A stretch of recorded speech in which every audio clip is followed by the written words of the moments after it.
Weekend മീഡിയയിലേക്ക് ഏവർക്കും സ്വാഗതം. ഏറ്റവും സുപ്രധാനമായിട്ടുള്ള ഒരു വിദ്യാഭ്യാസ വാർത്ത നിങ്ങളെ അറിയിക്കുവാൻ വേണ്ടിയാണ് ഈ ഒരു വീഡിയോയുമായിട്ട് നിങ്ങളുടെ മുമ്പിലേക്ക് എത്തിയിരിക്കുന്നത്. അതിനു മുമ്പ് ഈ ചാനൽ സബ്സ്ക്രൈബ് ചെയ്യാത്ത വിദ്യാർത്ഥികളുണ്ടെങ്കിൽ വിദ്യാഭ്യാസപരമായ വാർത്തകളും വിദ്യാർത്ഥികൾ അറിയേണ്ട വാർത്തകളും നിങ്ങളുടെ മുമ്പിലേക്ക് എത്തിക്കുന്ന വീക്കെൻഡ് മീഡിയ എന്ന ചാനൽ നിങ്ങളൊന്ന് സബ്സ്ക്രൈബ് ചെയ്യുക. അതോടൊപ്പം തന്നെ നിങ്ങളുടെ കൂട്ടുകാർക്ക് ഈ വിവരങ്ങൾ പരമാവധി ഷെയർ ചെയ്ത് കൊടുക്കാൻ വേണ്ടി ശ്രമിക്കുക. അപ്പോൾ എന്തായാലും ഒരു നിരാശയുടെ വാർത്ത തന്നെയാണ് ഇപ്പോൾ വിദ്യാഭ്യാസ മേഖലയിൽ നിന്ന് പുറത്തു വരുന്നത്. നമുക്കറിയാം, നാളെ കലണ്ടറിൽ ചുവന്ന അക്കത്തിൽ അവധി കൊടുത്തിരുന്ന ദിവസമായിരുന്നു. അതുകൊണ്ട് തന്നെ വിദ്യാർത്ഥികളെല്ലാം തന്നെ വലിയ സന്തോഷത്തിലൊക്കെ ആയിരുന്നു. പക്ഷേ ഇപ്പോൾ പുറത്തു വരുന്ന ഏറ്റവും പ്രധാനപ്പെട്ട വാർത്ത നാളത്തെ അവധി മാറ്റിവെച്ചിരിക്കുന്നു എന്നുള്ള ഏറ്റവും പ്രധാനപ്പെട്ട ഒരു വാർത്ത തന്നെയാണ് വിദ്യാഭ്യാസ മേഖലയിൽ നിന്ന് ഇപ്പോൾ പങ്കുവയ്ക്കുവാനുള്ളത്. നാളെ ബക്രീദിന്റെ അവധിയായിരുന്നു. അത് നാളെയല്ല, മറ്റന്നാൾ ശനിയാഴ്ചയായിരിക്കും ബക്രീദിന്റെ അവധി ഉണ്ടാവുക.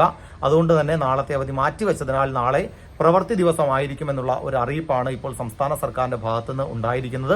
2 ദിവസവും അവധി ഉണ്ടാകുമെന്നൊക്കെ ആവശ്യവുമായിട്ട് മുസ്ലിം സംഘടനകളൊക്കെ രംഗത്ത് വന്നതാണ്. പക്ഷേ അത് സംസ്ഥാന സർക്കാർ പരിഗണിച്ചില്ല എന്നതാണ് ഇപ്പോൾ നമുക്ക് മനസ്സിലാക്കാൻ കഴിയുന്നത്. അപ്പോൾ ഒരു ദിവസം മാത്രമായിരിക്കും ബക്രീദിന്റെ അവധി. ശനിയാഴ്ചയാണ് ബക്രീദ്. അതുകൊണ്ട് തന്നെ നാളെ വെള്ളിയാഴ്ച ഉണ്ടായിരുന്ന അവധി എടുത്തു കളഞ്ഞുകൊണ്ട് ശനിയാഴ്ചത്തേക്ക് കേരളത്തിലെ അവധികൾ മാറ്റുന്നു എന്നുള്ള ഏറ്റവും പ്രധാനപ്പെട്ട വാർത്ത പുറത്തു വരുന്നു. അപ്പോൾ എന്തായാലും നാളെ എല്ലാവർക്കും സ്കൂളുകളിൽ ക്ലാസ് ഉണ്ടാകും. അപ്പോൾ സ്കൂളിൽ പോകാൻ തയ്യാറായിരുന്നുള്ളുക.